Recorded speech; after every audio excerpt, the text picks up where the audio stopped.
Good morning प्यारे बच्चों, स्वागत आप सभी का मिल्टन इंग्लिश में। मैं आलोक कुमार आप लोगों के लिए लेकर आया हूं आज की क्लास में क्लास 12 फ्लेमिंगो बुक का एक बहुत खास चैप्टर पोएट एंड पैनकेक्स। जानकारी हो कि मैं इससे पहले कई सारे क्लासेस ले चुका हूं। आप सभी बच्चों जो अब तक उन क्लासेस को नहीं देखे हैं आप जाकर के देख सकते हैं। अभी से लेकर जब तक आपकी एग्जाम हो ना जाए तब तक मैं अब लगातार यूट्यूब पे क्लास लेता रहूँगा। कल से ये क्लासेस लाइव होगी जिसका समय है 9 बजे रात में। तो आप सभी विद्यार्थियों को वहाँ पे जुड़ना है और करीबन 40-45 मिनट की क्लासेस में हर चीज़ों को बहुत ही आसानी से आप लोगों तक डिलीवर कर दिया जाएगा। तो आइए आज की क्लास में हम लोग जानेंगे एक ऐसा चैप्टर जहाँ पे हम लोग ये जानेंगे कि फिल्मी दुनिया कैसा हुआ करता था। आज से करीबन 70 साल पहले की जो फिल्म होती थी वो किस प्रकार बनती थी, वहाँ पे कौन कौन लोग काम करते थे, वहाँ पे काम करने वाले लोगों में किस प्रकार की यूनिटी थी, किस तरह की राष्ट्रीय एकता थी। तो तमाम चीज़ों पे आज हमारी पर्दा हटेगी और हर एक चीज़ों को बड़ा ही शिद्दत से पॉइंट टू पॉइंट मैं चर्चा में लाने वाला हूँ। बिना स्किप किए हुए अगर ये वीडियो आप देखते हैं तो मैं ये दावे के साथ कह सकता हूं कि एग्जाम में जो प्रश्न आएगा आप आसानी से उसको बना सकते हैं। तो चलिए बिना देर किए हुए आज की क्लास को मैं लेकर चलता हूं सीधा चैप्टर की ओर। प्यारे बच्चों, आज हम जो करने वाले हैं वो चैप्टर हमारी होगी पोएट एंड पैनकेक्स। जैसे कि आप देख पा रहे होंगे स्क्रीन पे पोएट एंड पैनकेक। तो पोएट एंड पैनकेक जो है वो 6th चैप्टर है क्लास 12 फ्लेमिंगो बुक का। ओके, और पोएट एंड पैनकेक में आज हम लोग जानने वाले हैं जेमिनाई स्टूडियो के बारे में। अब बताऊंगा जेमिनाई स्टूडियो है क्या बेसिकली। तो जेमिनाई स्टूडियो एक ऐसे स्टूडियो था चेन्नई में। मैं बताना चाहूंगा ये स्टूडियो कहां था बच्चे, चेन्नई में। कहां? चेन्नई, ठीक है। तो चेन्नई में ये जो जेमिनाई स्टूडियो है वहां पे फिल्म बनती थी, ठीक है। कौन सी फिल्म बनती थी? तो भाई फिल्म जो आज के समय में आप देखते हो ना, साउथ इंडियन मूवी, वो वहां पे बनता था, ठीक है। तमिल मूवी बनती थी। तो जेमिनाई स्टूडियो जो है ना वो कब एस्टैब्लिश हुआ? तो 1940 में। ये बात आपको जानना है, 1940 में जेमिनाई स्टूडियो जो है वो लाया गया, ठीक है। जेमिनाई स्टूडियो का स्थापना हुआ और किनके द्वारा हुआ? तो ये महान व्यक्ति जो आप देख रहे हैं ना, एस एस वासन, ये है एस एस वासन साहब, जो कि मल्टी टैलेंटेड इंसान थे, बहुत ही शानदार व्यक्ति हैं। और ये कह सकते हैं कि एक मोस्ट इन्फ्लुएंशियल पर्सन रहे फिल्म की दुनिया में, फिल्मी दुनिया में। ये काफ़ी प्रभावशाली जो है सो एक प्रोड्यूसर भी रहे। तो मैं इनके बारे में डिटेल में जानूंगा। अभी बस आप इतना समझिएगा कि जेमिनाई स्टूडियो के जो फाउंडर हैं वो कौन है? S S Vasan. कौन है बेटा? S S Vasan. और 1940 में जो है सो इन्होंने स्टूडियो लाया, जेमिनाई स्टूडियो के। अब मैं बात करने वाला हूं जेमिनाई स्टूडियो में कौन कौन से डिपार्टमेंट होती थी और वहां पे कैसे कैसे चीजें होती थी। लेकिन इससे पहले आपको जानना होगा कि पोएट एंड पैनकेक के ऑथर कौन है। तो प्यारे बच्चों, इनके ऑथर है अशोका मित्रन। याद रखना है, अशोका मित्रन। क्या? अशोका मित्रन। अब मैं बताना चाहूंगा अशोका मित्रन का एक किताब है my years with boss. My years with boss. Boss कौन है? तो यही एस एस वासन है। बेसिकली क्या है कि अशोका मित्रन जो इस चैप्टर के ऑथर भी हैं वो भी जेमिनाई स्टूडियो के एक एम्प्लॉय हुआ करते थे। तो उन्होंने जो समय उस स्टूडियो में दिया उन्हीं के ऊपर एक किताब इसने लिखी और वो किताब का नाम है माई ईयर्स विथ बॉस। और उसी का एक एग्जर्ट आप देखोगे पोएट एंड पैनकेक के रूप में। अब सवाल आती है सर पोएट एंड पैनकेक जो कि टाइटल है इस चैप्टर का, उसके बारे में थोड़ा सा आप समझाइए। मैं समझाना चाहूंगा। प्यारे बच्चों, पहली बात करेंगे कि जेमिनाई स्टूडियो में ना बहुत सारे पोएट रहते थे, बहुत सारे पोएट थे, ऑथर थे, जो अलग अलग जो सो कहानी बनाते थे। तो वहां पे आप कह सकते हैं कि पोएट का आना जाना लगा रहता था और बहुत सारे पोएट वहां वर्तमान समय में काम करते थे। और पैनकेक क्या हुआ करता था? पैनकेक एक ब्रांड मटेरियल हुआ करता था। जैसे कि आप स्क्रीन पे देख रहे हैं पैनकेक के मदद से कैसे इस वाले फोटो से इस तरह की फोटो में तब्दील किया जाता था। मैं बताना चाहूंगा वर्तमान समय में मेकअप के लिए पैनकेक जैसी कोई मटेरियल नहीं है।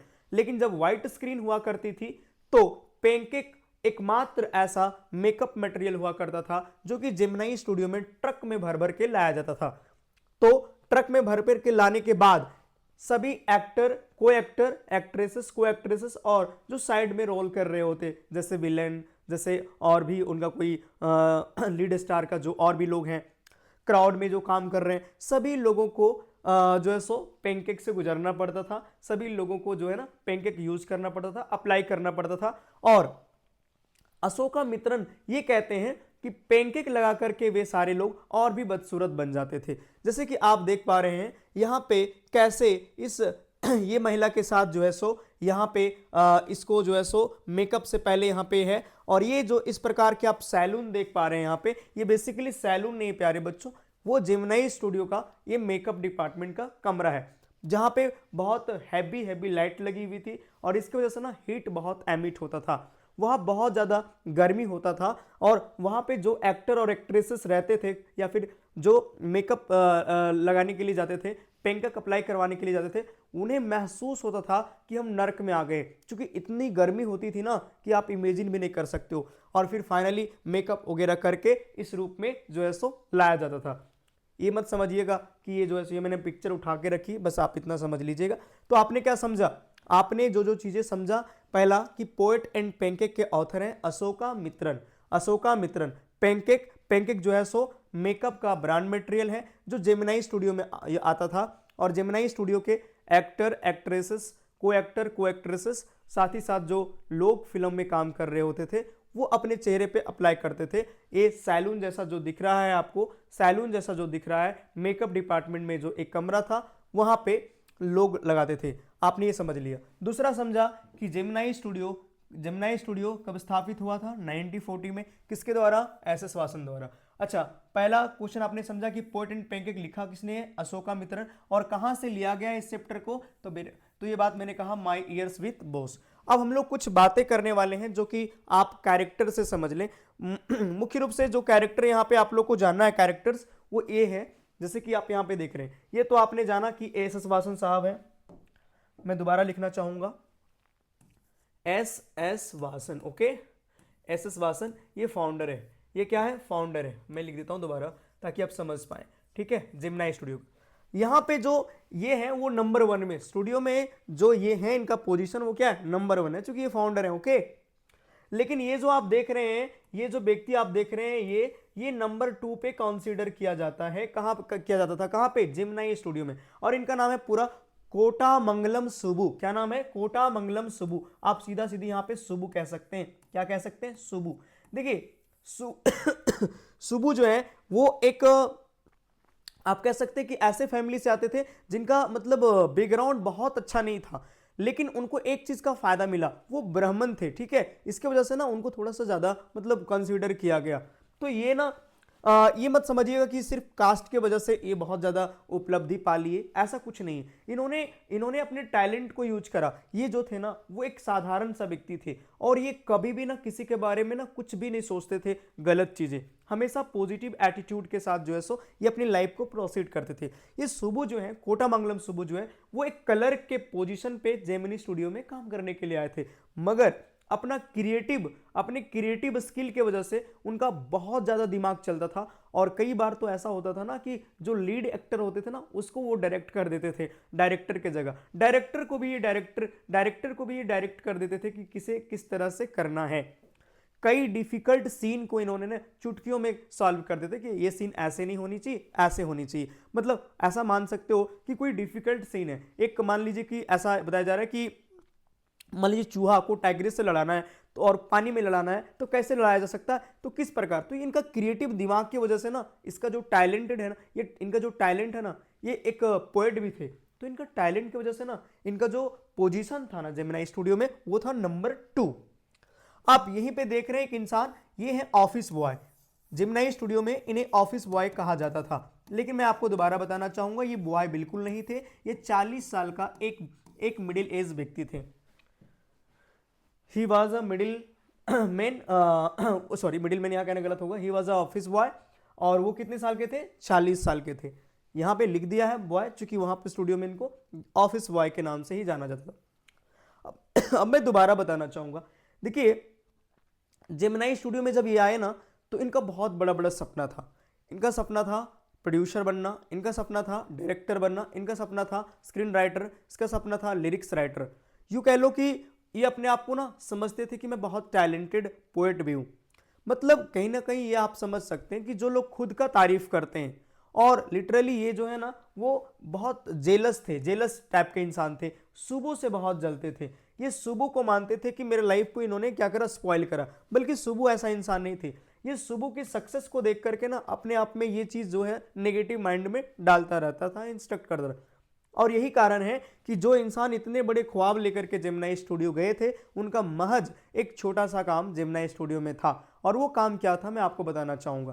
देखिए जेमिनी स्टूडियो में ना मेकअप डिपार्टमेंट में काम करने का एक तरीका था। जैसे कि जो एक्टर और एक्ट्रेसेस होती थी ना, उसको सीनियर जो आर्टिस्ट थे वो पेंकेक अप्लाई करते थे या यूज लगाते थे, और उसके जो जूनियर होते थे ना वो उसके को एक्टर को और को एक्ट्रेसेस को यूज करते थे, मतलब पेंकेक उसके फेस पे। और उसके बाद वाले जो स्टाफ होता था ना वो कॉमेडियन और साइड रोल को करते थे। लेकिन सुबह ऑफिस बॉय का काम था जो क्राउड में लोग काम कर रहे होते। फिल्म में आप लोग देखे होंगे कि आसपास में बहुत सारे भीड़ रहते हैं, और उसमें जो लोग दिखाया जाता है ना वो उनको जो है सो ये क्या करते थे, फेस वॉश, मतलब यू कह लो कि मेकअप करते थे। कैसे, तो एक बहुत बड़ा सा कंटेनर में क्या करते थे, पेनकेक को जो है सो घोर के जो है सो जिस तरह आप घरों में देखते होंगे पचाड़ा करते हुए, उस तरह एक आया लो हो गया जाओ, दूसरा आया लो हो गया जाओ। तो आप समझ सकते हैं इतने बड़े ख्वाब लेकर आने के बाद इसको मिला क्या, तो भाई इसको मिला सबसे घटिया काम। क्यों, ऐसा क्यों हुआ? क्योंकि ये किसी की सफलता को देख करके डाइजेस्ट नहीं कर पाया, ये बराबरी करना नहीं चाहा, ये हमेशा जलता रह गया। और यही कारण है कि जेमिनी स्टूडियो में इनका पोजीशन बहुत बहुत बहुत नीचे तक गया। आपने आपने फाउंडर जो है जेमिनी स्टूडियो का एस वासन जी, इनके बारे में जान लिया कि मल्टी टैलेंटेड इंसान थे ये। आपने सुबु के बारे में जाना कि क्रिएटिव माइंड के इंसान थे ये। आपने ऑफिस बॉय को बारे में जाना जो कि जलते थे किनसे, सुबु से। अब आइए आपको मैं एक चीज और, एक कैरेक्टर से परिचय करवाता हूं, लीगल एडवाइजर। मैं आपको बताना चाहूंगा बाबू ये कौन है, लीगल एडवाइजर। कौन है, लीगल एडवाइजर। लीगल एडवाइजर है, लेकिन सब इसको ना इलीगल एडवाइजर बुलाते थे। क्यों? क्योंकि इनका जो स्वभाव था ना जेमिनी स्टूडियो में वो कुछ ठीक नहीं था। आप ऐसा भी समझ सकते हैं इनको कुछ भी फर्क नहीं पड़ता था। जहां पे जेमिनी स्टूडियो में जो लोग स्टाफ, वहां पे 600 से भी ज्यादा स्टाफ काम करते थे। तो जहां सबकी विचार एक हुआ करता था, जहां पे सबके कपड़े एक जैसे हुआ करते थे, खादी वस्त्र पहनते थे, वहीं ये सूट बूट में रहा करते थे। इनको घंटा फर्क नहीं पड़ता था कि स्टूडियो में क्या चीज चल रहा है और क्या नहीं चल रहा है। आगे समझिए, ये बात समझ रहे हैं ना आप लोग, यहाँ पे गेट आउट। चलिए, लीगल एडवाइजर, लीगल एडवाइजर थे। तो लीगल एडवाइजर मतलब आप समझ सकते हैं लॉयर थे। क्या थे, लॉयर। क्या थे बेटा, लॉयर थे, लॉयर थे। और यहां पे स्टोरी डिपार्टमेंट में इनका काम था, मतलब चीजों को अच्छे से देखना। लेकिन इनका जो है सो हरकत कुछ ठीक नहीं था। बेसिकली मैं बताना चाहूंगा क्यों नहीं था। एक नई एक्ट्रेस आई थी सेट पे काम करने के लिए, ठीक है। उसने थोड़ा सा गुस्सा आया और जो है सो गुस्सा दिखा दी सेट पे। अब उसको चुपके से इसने रिकॉर्ड कर लिया और फिर ये पब्लिक कर दिया। इसके वजह से वो एक्ट्रेस बहुत ज़्यादा अपमानित हुई और वो हमेशा हमेशा के लिए वहाँ से चली गई और उसकी करियर यूँ खत्म हो गया। तो आप समझ सकते हैं कि लीगल एडवाइजर किस तरह के इंसान थे, ठीक है।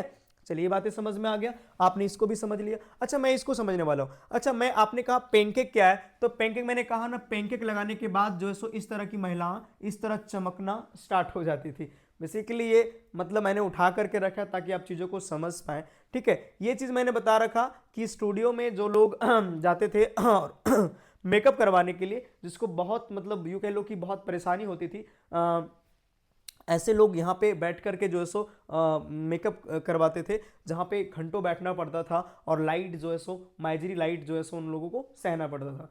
क्या ये स्क्रीन पे जितनी चीज़ें लिखी हुई हैं और जितनी भी मैंने कैरेक्टर्स को यहाँ पे इंट्रोड्यूस करा, अगर आप इतने समझ गए होंगे तो यकीनन ये चैप्टर आपको बड़ा आसानी से समझ में आ जाएगा, इसका दावा मैं करता हूँ। आगे मैं बढ़ूँ। देखिए मैंने पहले ही कहा है कि लंबी वीडियो होगा, चूंकि मैं पूरी ये जो पोएट एंड पेनकेक्स है उसको मैं एक ही वीडियो में समाप्त करना है, तो क्लास थोड़ा सा लंबा जाएगा, इसमें कोई संदेह नहीं है प्यारे बच्चों। लेकिन आपको नहीं रुकना है, क्योंकि अब समय नहीं है कि आप ये कहो कि भाई हमारे पास बहुत समय है कि मैं इसको कब भी कर लूँगा। नहीं नहीं नहीं, आपको एकदम धैर्य के साथ लगे रहना है और क्लास को करना है। और बहुत कम समय है, इतने कम समय में आप सही समय को यूज करें आप बढ़िया से टाइम को यूटिलाइज करें ताकि आपके मार्क्स अच्छा आए, ना केवल इंग्लिश लैंग्वेज में बल्कि फिजिक्स केमिस्ट्री मैथ में भी आप बहुत अच्छा परफॉर्म कर पाएँ। इसके लिए आपको थोड़ा अधिक मेहनत करना होगा। देखिए रुकावटें तो जिंदगी में आती रहती है, बहुत सारे बच्चे अलग अलग प्रकार के एक्सक्यूजेस करते हैं, तो रुकावटें तो जिंदगी में आते रहता है, उसका आना जाना लगा ही रहता है। लेकिन भाई रुकावटें को हम लोग कैसे बाधा मान लें? बाधाएं जो होती है ना, वो एक सिर्फ पड़ाव होता है और उस पड़ाव को हमें स्वीकार करना होगा। ठीक है, बहुत सारे बच्चे कहते हैं सर समय कहाँ हमारे पास, घंटों घंटों में पढ़ते हैं, फिर भी फिजिक्स मैथ केमिस्ट्री टेस्ट देने के लिए जाते हैं, फिर आते कब पढ़े सर? नो यार, समय बहुत है। अगर आप सही तरीके से ढंग से अगर समय का यूज कर लिया ना, तो कोई भी और कितनी भी रुकावटें आपकी परीक्षा में क्यों ना आ जाए, आपकी तैयारी में क्यों ना आ जाए, आप उसको फोड़ के आओगे और यकीनन यकीनन आप वो करके आओगे, आप वो कॉन्फिडेंस बिल्ड करके आओगे जो आप सोच रहे थे लंबे समय से। मैं हूं आपके साथ एग्जाम तक, आपको घबराने की कोई आवश्यकता नहीं है। मैं हर एक चैप्टर को बड़ा अच्छे से समझा दूंगा ताकि आप एग्जाम में जाने के बाद आपको कोई परेशानी ना हो। चलिए आइए समझते हैं हम इस चैप्टर की पुरानी चीजों को। चलिए तो आइए पहला हम स्टार्ट करते हैं इसका। कह रहा है poet and pancakes, poet and pancakes. The lesson is based one the most renowned film studio, कि ये जो लेसन है ना वो बेस्ड है एक बहुत ही नामी ग्रामी यानी आप कह सकते हैं बहुत ही प्रसिद्ध फिल्म स्टूडियो जिनका नाम है जिम्नाई स्टूडियो। क्या नाम है? जिम्नाई स्टूडियो। ओके, और ये कहाँ था? ये मद्रास चेन्नई, जहां पे मैंने कहा। ठीक है, इट वाज फाउंडेड यानी ये स्टूडियो को लाया गया किनके द्वारा? एक ब्रिलियंट और टैलेंटेड जो व्यक्ति थे, किनका नाम? उनका नाम क्या था? एस वासन। चीजों को समझ पा रहे? मैं अच्छे समझाने का प्रयास कर रहा हूं। Okay, who was India's most talented and influential film maker, जो कि इंडिया का बहुत टैलेंटेड और यू कह लो प्रभावशाली जो है सो फिल्म मेकर थे, प्रोड्यूसर थे। Okay, the studio had a staff of more than 600, studio में 600 से अधिक स्टाफ थे और लोग थे, है ना। And all were involve in making Tamil movies, सभी के सभी इन्वॉल्व थे तमिल मूवीज बनाने के लिए और साउथ इंडियन मूवीज बनाने के लिए। ओके, द पैनकेक, जो मैंने भी कहा ना पैनकेक, तो pancake was used as a makeup material, तो पैनकेक का प्रयोग किया जाता था मेकअप मटेरियल के लिए स्टूडियो में। ओके, और ये एक्टर एक्ट्रेसेस यू कह लो कि साइड रोल में जो काम कर रहे लोग हैं, जो क्राउड में काम कर रहे हैं, वो सारे लोग ना पैनकेक यूज करते हैं। तो फिलहाल आपको यहाँ पे जो चीजें लिखी हुई है ये समझ में आ गया होगा। अब मैं आगे बढ़ता हूँ, आगे बढ़ जाऊँ मैं ताकि आप समझ गए होंगे। चलिए ठीक है, लंबी थोड़ी क्लास जाएगी, मैं आपको दोबारा बताना, बड़ा धैर्य के साथ आपको चीज़ों को देखना है। जो क्लासेस नहीं करे ना ये चैप्टर का, उनके लिए मैं ये वीडियो बना रहा हूँ प्यारे बच्चों। ओके, ऐसे मैं ऑफलाइन क्लासेस में इसको बता दिया हूँ, ऑफलाइन क्लासेस में इसको मैंने क्लास में बता दिया हूँ। अच्छा, अब मैं आपको कुछ एक्ट्रेसेस के बारे में बता रहा हूँ जिन्होंने पैनकेक्स यूज करा और जिन्होंने नहीं भी करी। तो कौन कौन एक्ट्रेसेस हैं जिन्होंने पैनकेक जो मटेरियल था मेकअप का वो यूज करी और किसने नहीं करी, इसको ध्यान में रखना है। तो चलिए पहला नाम आपके सामने है ग्रेटा गार्बो। तो यहां पे स्क्रीन पे देख रहे हैं ग्रेटा गार्बो जी को। ग्रेटा गार्बो जी हैं, ये जो है सो स्वीडिश एक्टर हैं, स्वीडन की रहने वाली हैं और इन्होंने ऑस्कर प्राइज भी, जो कि आपको मालूम होगा ऑस्कर प्राइज जो है सो फिल्मी दुनिया में सबसे बड़ी प्राइज मानी जाती है। ओके, इंटरनेशनल प्राइज ही।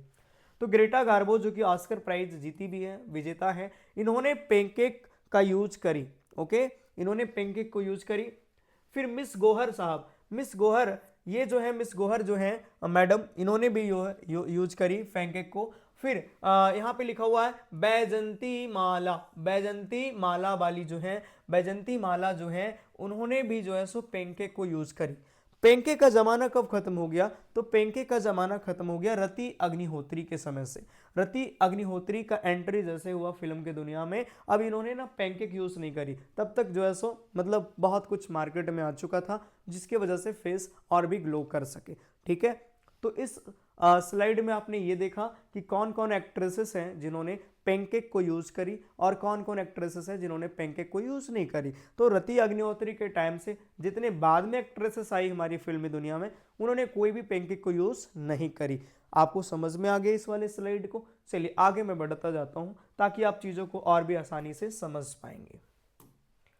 चलिए आगे बढ़ता हूं।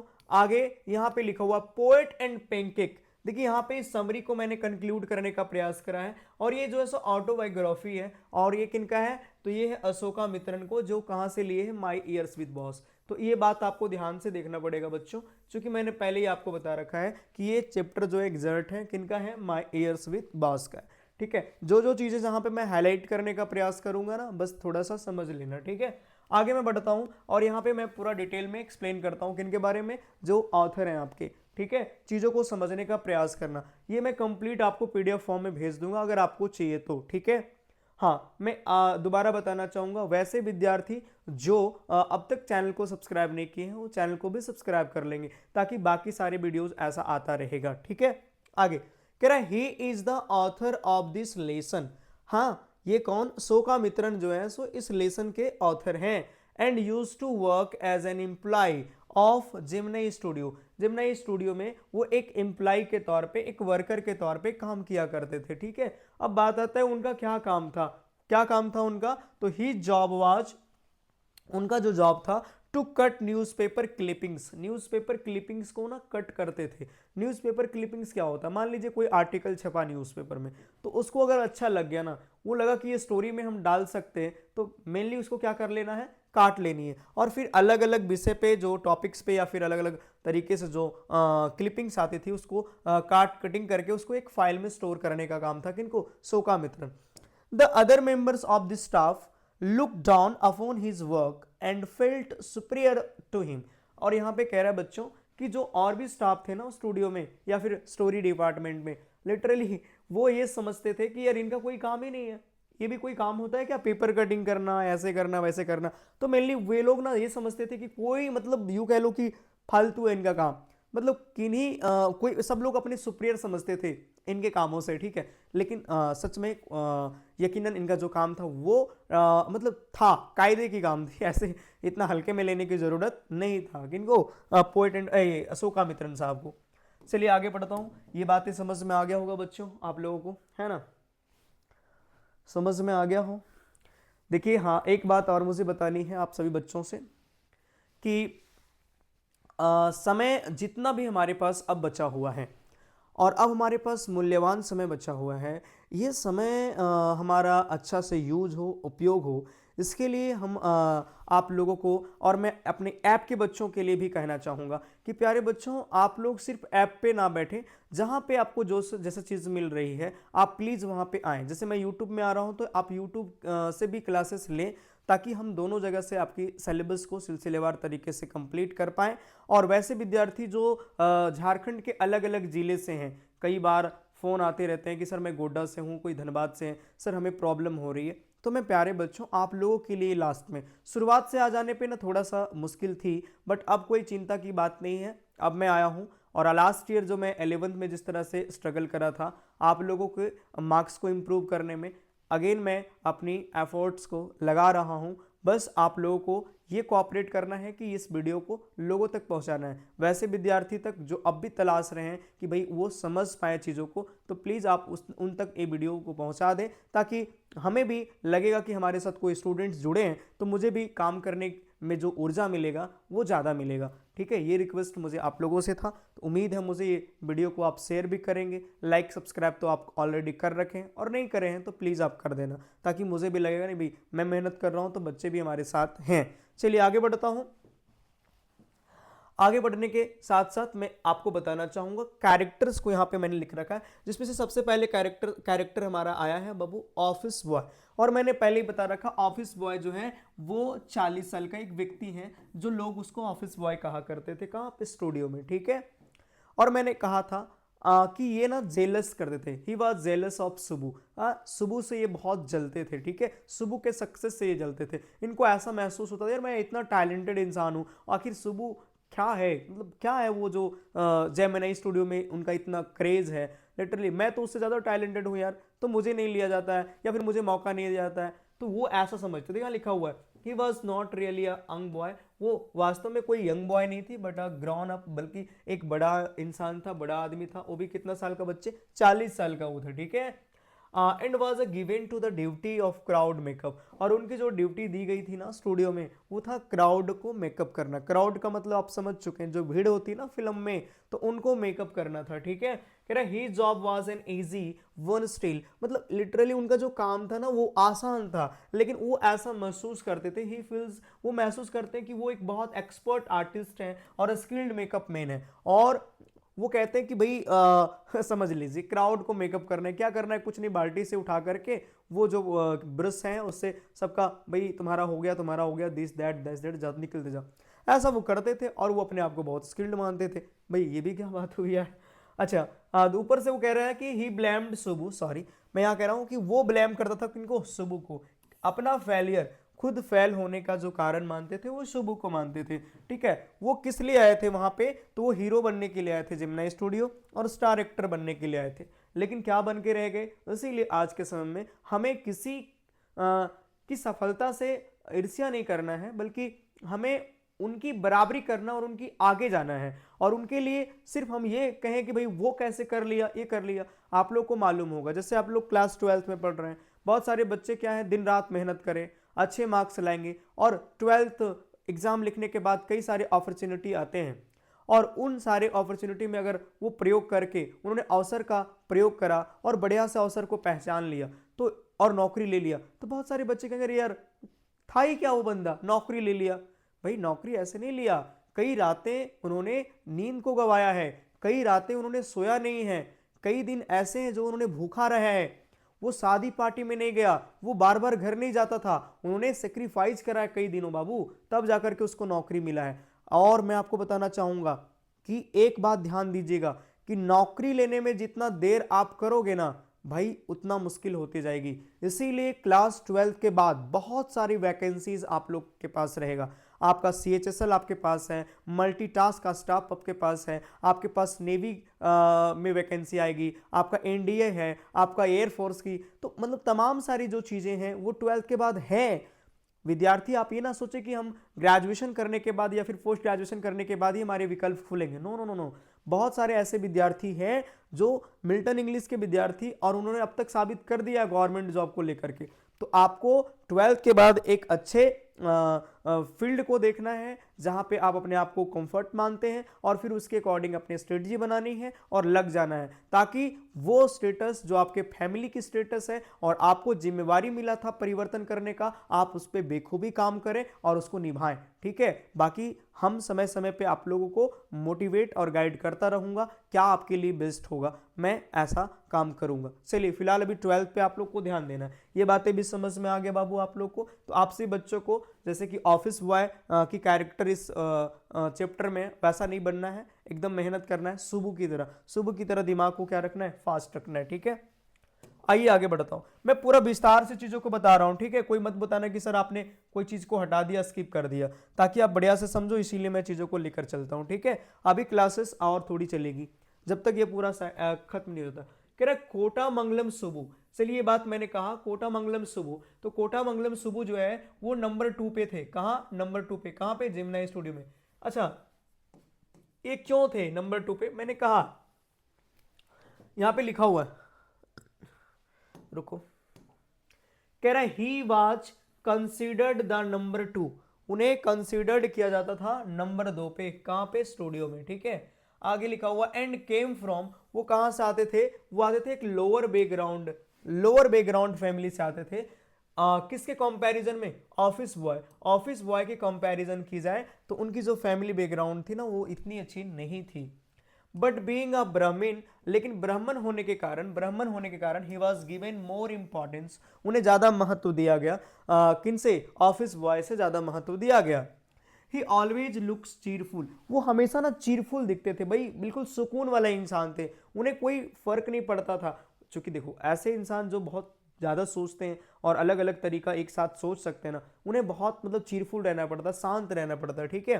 बिल्कुल वो सतर्क रहता है और लॉयल, सबसे बड़ा जो यहाँ बात लिखा हो बेटा लॉयल लिखा हुआ, वो लॉयल थे, किनके प्रति लॉयल थे, तो SS वासन के प्रति लॉयल थे, टुवर्ड्स वासन, ठीक है। Always being at service for him, हमेशा उनके सेवा में खड़े रहते थे। और ही वाज एक्सट्रीमली क्रिएटिव, वो अत्यंत क्रिएटिव थे, उनका दिमाग बड़ा चलता था, ठीक है। और उसने क्या करा, अपने टैलेंट को यूज करा, क्या करने में, अपने टैलेंट को यूज करा अपने आप को बनाने में, अपने आप अपना फायदा लेने में, और इसी कारण जो उसकी जो पोजीशन है वो स्टूडियो में थोड़ा सा मजबूत होती चली गई और यहाँ तक आ गई नंबर 2 तक, ठीक है। इतना बड़ा उनका जो है वो दिमाग चलता था। तो होपफुली आपने इस वाले चीज़ों को समझ लिया होगा। इस स्लाइड में कोई समस्या नहीं है, समझ में आ गया आपको प्यारे बच्चे। आगे बढ़ता हूँ, चलिए लाइक्स जरूर कर देंगे सारे बच्चे। आगे बढ़ता हूँ, अब आता हूँ, अच्छा उन्हीं के बारे में खत्म नहीं हुआ है, थोड़ा सा और है। कह रहे ही वॉज टैलेंटेड, वो टैलेंटेड पोएट भी थे ऑल्सो, और sometimes performed better than the lead actors, यानी जो लीड एक्टर्स जो फिल्म में काम कर रहे होते हैं ना एक्टर्स, उनसे भी बढ़िया परफॉर्म कर देते थे कभी कभी। He used to write poems in Tamil, वो कविता को तमिल भाषा में लिखा करते थे। So he had made some enemies also, इसीलिए कुछ एनिमीज भी उनका था कहाँ पे, स्टूडियो में, ठीक है। He was a brilliant poet, वो बहुत एक मतलब तेज तरार पोएट भी थे, एक्टर भी थे, और उन्होंने कंट्रीब्यूट करा, बहुत सारा चीज कंट्रीब्यूट करा, योगदान दिया कहाँ पे, स्टूडियो में, जेमिनी स्टूडियो में। होपफुली आपने ये भी चीज़ों को समझ रखा होगा। देखो है कुछ नहीं, ठीक है। अगर आप समझ करके, चूंकि मैंने इतना सिंपल कर भी दिया है ना कि आप आसानी से समझ सकते हो इसको, बस थोड़ा सा मैंने जो बैकग्राउंड आपको बताया और जो बता रखा उसको आपको समझनी है, बाकी सब कुछ स्टोरी आसान है।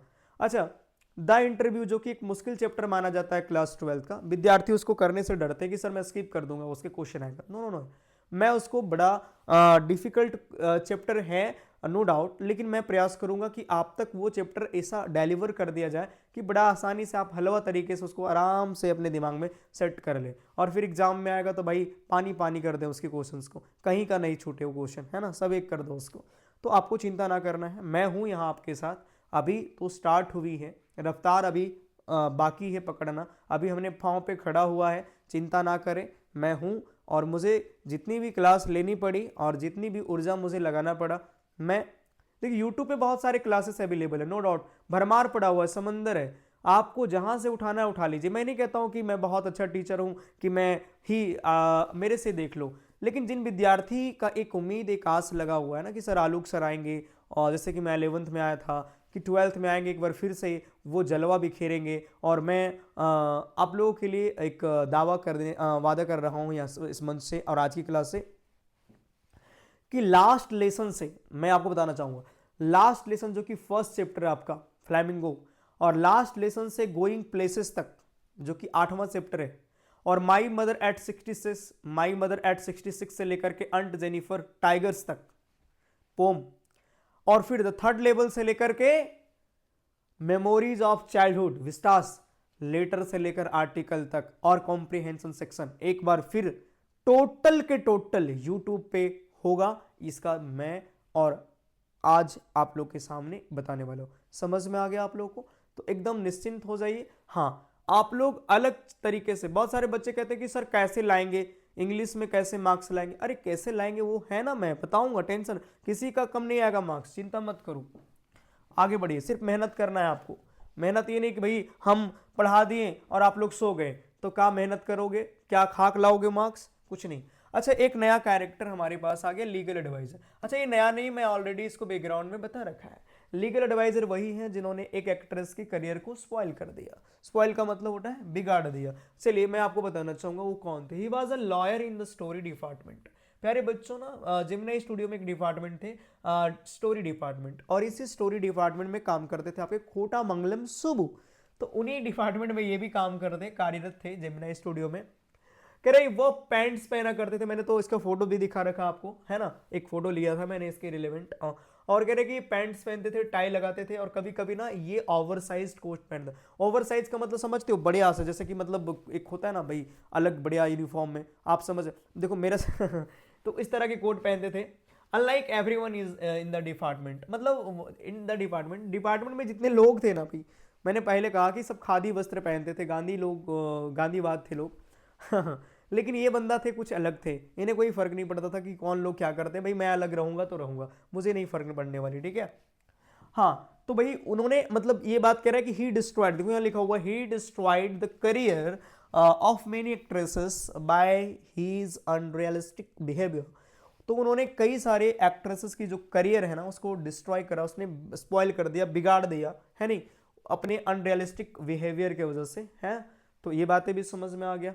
मतलब आपने ऑफिस बॉय के बारे में जाना, कोटामंगलम सुब्बू के बारे में जाना, आपने एस एस वासन जी के बारे में जाना, आपने लीगल एडवाइजर के बारे में जाना। तो ये तमाम जो कैरेक्टर्स आप देख पा रहे हैं वो लिटरली आप समझ भी पा रहे हैं, मुझे ऐसा लग रहा होगा। और आपको कोई समस्या होगा तो आप प्लीज कमेंट बॉक्स में मुझे लिख करके बताना। I am ready to help you. Okay student, यहाँ तक समझ में आ गया, आपको कोई प्रॉब्लम नहीं है? बोरिंग तो नहीं लग रहा होगा आप लोग को? नहीं लगना तो नहीं चाहिए, क्योंकि ये अच्छा चैप्टर है और यहाँ पे चीज़ों को समझ भी आ रहा होगा। ठीक है, मैं लाइव क्लास लूंगा तो लाइव क्लास में मैं आप लोग से बात भी करता रहूंगा, तो फिर आप लोग को घबराने की आवश्यकता नहीं। सिर्फ आज ही भर ये मैं जो दे रहा हूँ वो आपको रिकॉर्डेड क्लास दे रहा हूँ। कल से आने आप लोग को जो है सो मिलने वाला है लाइव क्लासेस। इसका समय है 9 बजे। स्टूडेंट आप लोग अपने समय को निकालेंगे, 30 से 40 मिनट क्लास करनी है, उतना में सारा कुछ क्लियर हो जाएगा। ठीक है, आगे बढ़ता हूँ। चलिए, अब हमारे पास एक नया कैरेक्टर आ गया। हाँ, इसके बारे में मैंने नहीं कहा था, स्टेफन स्पिंडर। आज की जो स्टेफन स्पिंडर को मैंने बताया था आप लोग को, क्लास 12 का एक कविता है जिनका नाम है an elementary school classroom in a slum. तो an elementary classroom in a slum के जो है सो पोएट हैं कौन? Stephen Spender. फिलहाल इस कविता में, सॉरी इस चैप्टर में उनका क्या रोल है मैं बताना चाहूंगा। ये कहाँ से थे? तो बेसिकली ये इंग्लैंड से थे और ये इंग्लिश पोएट है, एडिटर भी है और वन टाइम कम्युनिस्ट भी थे। आगे ये आए, स्पीच दिए कहाँ पे? जेमिनी स्टूडियो में। किन के बारे में? कम्युनिज्म के बारे में। चलिए अब मैं बताना चाहूँगा कम्युनिज्म लिटरली होता क्या है। तो कम्युनिज्म इज अ आइडियलिज्म, ये एक विचारधारा है। कम्युनिज्म एक विचारधारा है, कम्युनिस्ट लोग इस विचारधारा को मानते हैं। कम्युनिस्ट लोगों की मानना ये। अब मैं आपको थोड़ा सा पॉलिटिक्स की ओर ले जाना चाहूँगा ताकि आप बढ़िया से कम्युनिज्म को समझ पाएँ। तो देखिए, बहुत सारे समय, एक समय था जब लोग एंटी कम्युनिज्म हुआ करते थे। जैसे कि आपको मैं बताना चाहूँगा कि जो भी स्टूडियो में काम करते थे ना, जो जेमिनी स्टूडियो में, वो लोग सब एंटी कम्युनिज्म के लोग थे, मतलब कम्युनिज्म को मानने वाले में से नहीं थे। अब होता क्या है कम्युनिज्म, पहले ये समझ लीजिए। कम्युनिज्म ये होता है कि वो पूंजीवाद को नहीं देखेगा। मतलब भाई, जैसे कोई अमीर है, कोई गरीब है, तो कम्युनिज्म विचारधारा के लोग कहेंगे भाई कोई अमीर है तो उसका धन संपत्ति जो है सो गरीबों में बांट दिया जाए, सबको बराबरी का हक दिया जाए, गरीबी हटाओ, ऐसा कुछ वे लोग सोचते थे। तो बहुत जगह पे वे लोग जो है सो प्रोग्राम करते थे। एक एमआरए जो है सो, हाँ, मोरल रियारमेंट जो है सो आए थे, मतलब बताना चाहूँगा वो भी एंटी कम्युनिज्म हुआ करता था, जेमिनी स्टूडियो में आया था। और एक स्टीफन स्पिंडर भी आए थे कम्युनिज्म के ऊपर भाषण देने के लिए। फिर कह रहा he gave a long lecture, उन्होंने एक लंबा लेक्चर दिया कम्युनिज्म पे। ये बात अलग है कि जेमिनी स्टूडियो के कोई भी स्टाफ को समझ नहीं आया कि क्या बोल के चला गया। समझ में आया, क्योंकि उनका एक्सेंट जो था ना वो थोड़ा सा अलग था, इंग्लैंड से आया हुआ था, उनका एक्सेंट ना, बोलने का जो तरीका था वो बहुत अलग था। तो वहाँ के जो लोग थे, वहाँ पे जो काम कर रहे थे लोग, उन्हें कुछ समझ में नहीं आया और वे लोग प्रे भी करा, भगवान अब दोबारा ऐसे पोएट को मत भेजना कि हम लोग बोर हो जाए। लेकिन उन्होंने एक्सप्लेन भी करा कुछ अपनी चीज़ों को, पर्सनल चीज़ों को, जैसे कि टफ टाइम को एक्सप्लेन करा। उन्होंने ये भी इच्छा रखा कि इस्टेब्लिश करता वो चीज़ों को।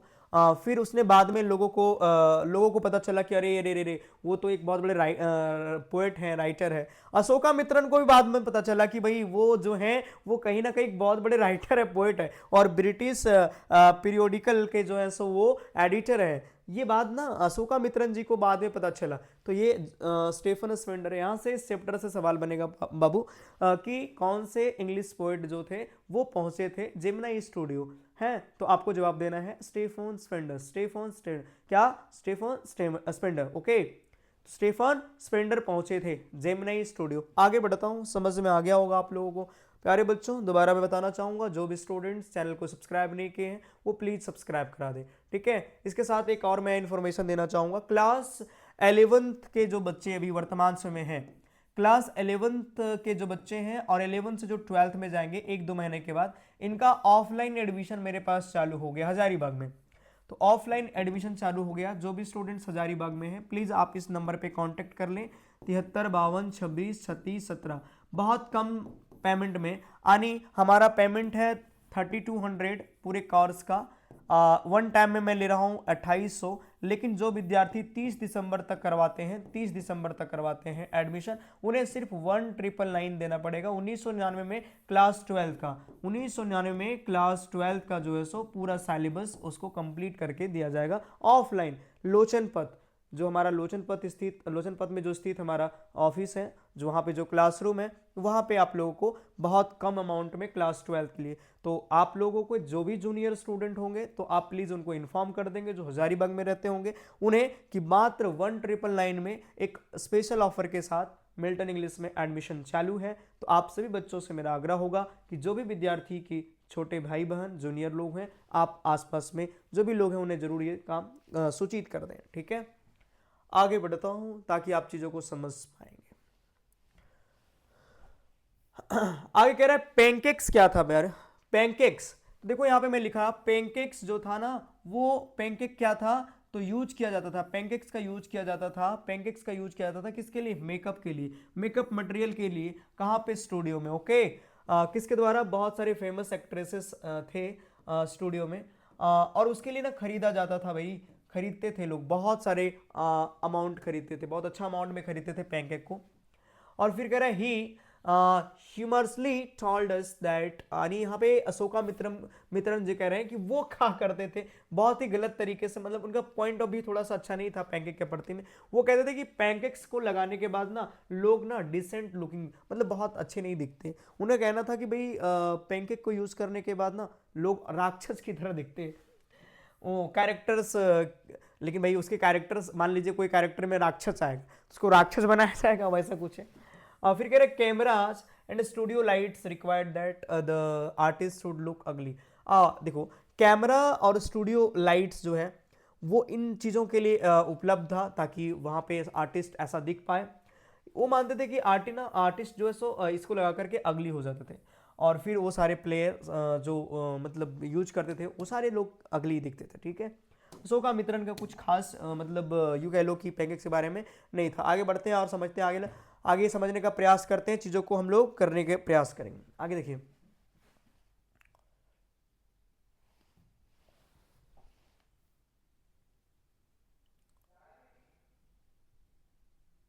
आगे देखिए, आगे कह रहे हैं the department had an office boy. Department के पास ना एक ऑफिस बॉय था। कौन department, makeup department. Also who was around 40 years, जो कितने साल के थे, 40। इनके बारे में तो मैंने पहले ही बता चुका हूं, ठीक है। जो विश्वास करते थे कि उनके पास बहुत ज़्यादा टैलेंट है, उनके पास बहुत ज़्यादा टैलेंट है, और उनकी ऐसी इच्छा होती थी कि वो स्टार एक्टर, मतलब उसकी कौन सी इच्छा के साथ वो आया था, स्टार एक्टर बनने के लिए, डायरेक्टर बनने के लिए और स्क्रीन राइटर बनने के लिए, ओके। लेकिन हुआ क्या भाई, हुआ क्या हुआ, और लिरिक्स राइटर बनने की उम्मीद से आया था, लेकिन कहाँ पे, वहाँ पे स्टूडियो में। लेकिन वो अब मेकअप डिपार्टमेंट में एक जहाँ पे है वहाँ पे काम करता है, सिर्फ मतलब एक क्राउड को मेकअप करने के लिए। अच्छा, मेकअप डिपार्टमेंट कैसा दिखता है, कैसे कंपैरिजन करें, ये सवाल आपसे बनेगा। तो मैंने आपको पहले ही समझा दिया, मेकअप डिपार्टमेंट ना सैलून की तरह दिखता था। कैसे, सैलून की तरह। So anyone who comes there, so कोई भी अगर वहाँ पे आता था ना मेरे भाई, कोई भी आता है वहाँ पे उस मेकअप डिपार्टमेंट में, तो उसको ये लग रहा है कि वो मतलब जल रहा है, स्कॉचिंग हीट, मतलब बहुत ज़्यादा जलन उसको महसूस होता था लाइट की वजह से, क्योंकि वहाँ लाइट ना बहुत ज़्यादा एमिट करता था हीट को। और फिर वे लोग ना ये वहाँ पे ये रेडी करते थे, मतलब ये फील्स करते थे कि भाई वे लोग कहाँ आ चुके हैं, हेल में, नर्क में आ चुके। कहाँ आ चुके हैं, नर्क में आ चुके हैं। क्या ये बातें भी समझ में आ गया आपको? आगे बढ़ता हूँ।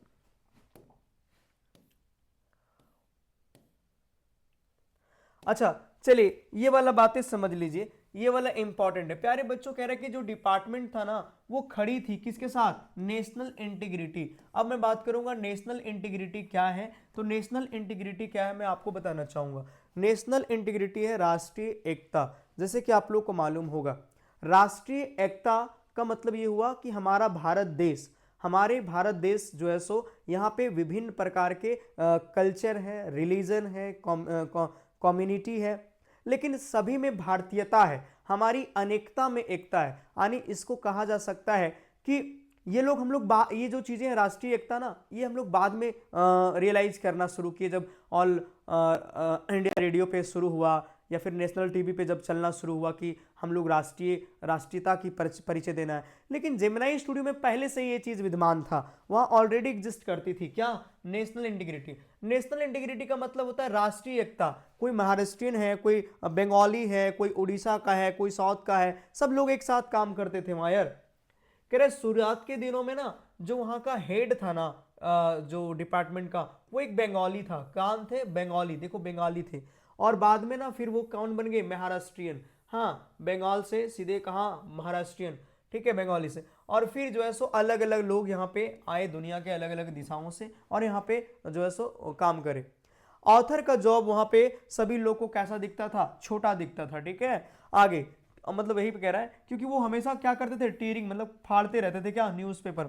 एवरीवन कम्स, सभी लोग आते थे किसको प्लीज करने के लिए? ऑथर को, कि भाई आपका काम ही नहीं। और खास तौर पे ऑफिस बॉय तो आता ही रहता था रिसाइट करने के लिए, दोहराने के लिए कि वो एक ऐसा मतलब बढ़िया से, मतलब वो इतना बढ़िया पोएट है और उसकी जो पोम्स है वो बिल्कुल बेकार हो जाता है, क्योंकि मतलब सुबु के सामने कोई टिकता ही नहीं।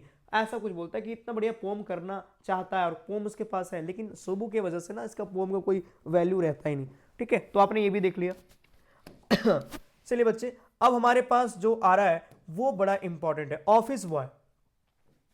देखिए ये ऑफिस बॉय के बारे में है कि वो कैसे मतलब लिटरली वो नफरत करते थे, मतलब कैसे उनका जो ईर्ष्या था सुबु के प्रति वो था। Subbu was very close to the boss. क्यों? क्योंकि सुबु ना बॉस के बहुत क्लोज था। Whenever he faced any difficulty in presenting the scene, जब भी कभी बॉस को ना कोई डिफिकल्टी यानी कोई मुसीबत होती थी कोई सीन को, पार्टिकुलर सीन को क्रिएट करने में या फिर बनाने में, तो सुबु वाज देयर। सुबु वहाँ उनके प्रॉम्प्ट के लिए होता था, उनके आइडिया देने के लिए होता था। He was a good at writing poems. वो पोम को लिखने में भी बहुत अच्छे थे, शानदार तरीके से लिखते थे, बहुत बढ़िया डिफिकल्ट तरीके से भी लिख सकते थे। वो टैलेंटेड थे यार, लेकिन फिर भी ना वो सिंपल तमिल में चीज़ों को लिखते थे। कौन? सुबु। अच्छा, इसके बाद क्या है?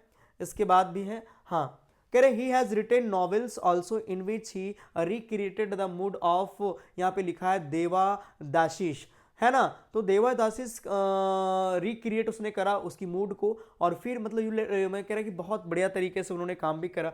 Was also an excellent actor, वो एक बढ़िया एक्टर भी थे। Sometimes performed better than the lead actor, कभी कभी बेटर एक्टर भी मतलब काम कर जाता था लीड एक्टर से। लेकिन ही प्ले सबऑर्डिनेट रोल्स ओनली, लेकिन उसने केवल और केवल सबऑर्डिनेट मतलब साइड रोल होती या फिर जो अलग अलग जो रोल होता है वो करा, मेन रोल नहीं करा उसने।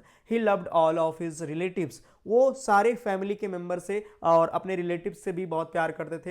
हु कम्स, जो भी उसके साथ रहने के लिए आते थे ना, उन्हें कभी भी पैसा खर्च करने के लिए वो नहीं देते थे। हमारे पास जो आ रहा है ना बाबू, वो क्या आ रहा है जरा ध्यान दीजिएगा।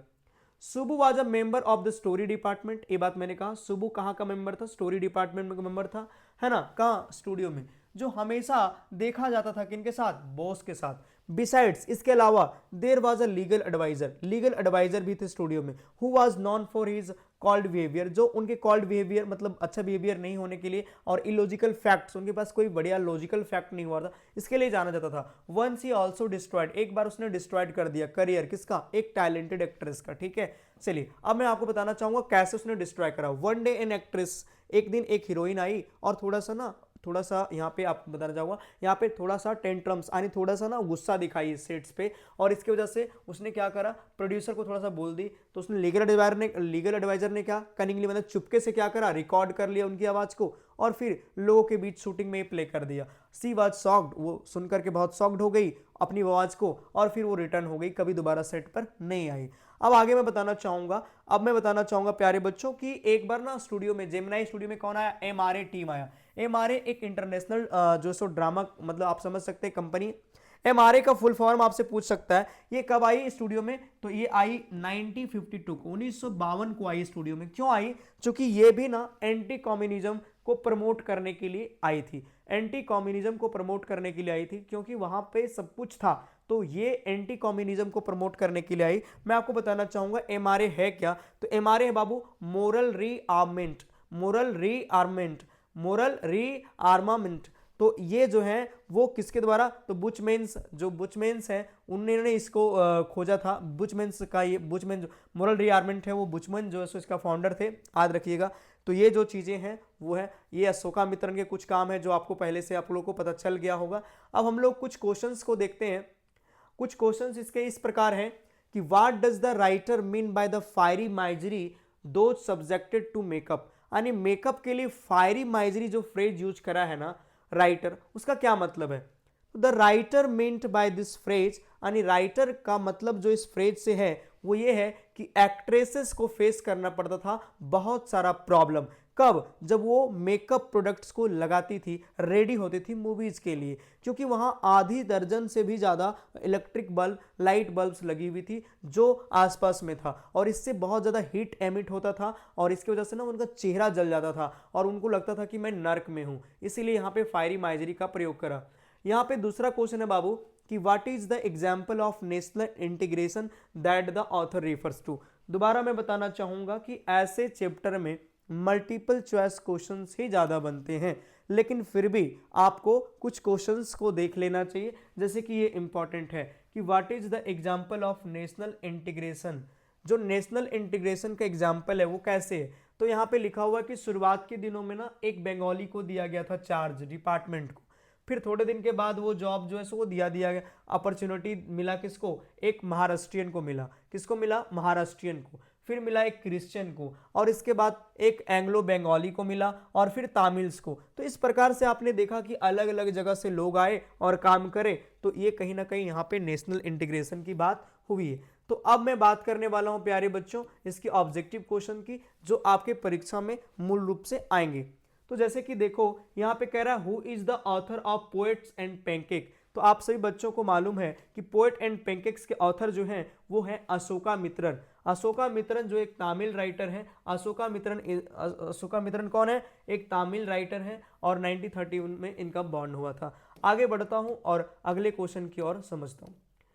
फिर बच्चे कह रहे हैं when was Gemini studio setup. Gemini studio कब सेटअप किया गया था, तो जेमिनाई स्टूडियो सेटअप किया गया था 1940 को, 1940 को।